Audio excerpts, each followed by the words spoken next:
I've often been told throughout my life that we must learn from the past, live in the present, and await the future. The more I think about this, the more I realize that this advice is true. This especially comes to light whenever I'm reliving memories, i.e., having to learn from the past, or whenever I receive an unexpected surprise that was impossible to predict, i.e., await the future.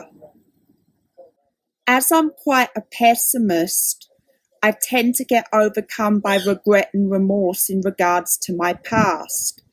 I really need to get a grip on myself here because due to Hassan, every moment of my life is having to relive memories.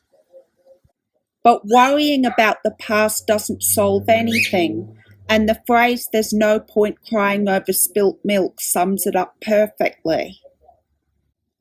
Past mistakes aren't ever for nothing though, because they teach us about what works and what doesn't for the future. Now I'll move on to the opposite side of the scale, the future. As it's impossible to accurately predict the future, it's best to just await it. Yes, I need to prepare myself for the future as anything may come along, but nothing gives me more stress than to overthink about what is to come.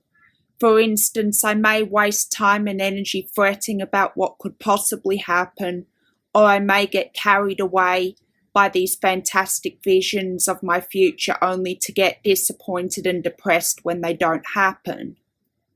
So the best place to live is in the middle, i.e. the present. One of the many examples I could use is the process of writing a book. We must use the past to apply the lessons we've learnt about what works and what doesn't.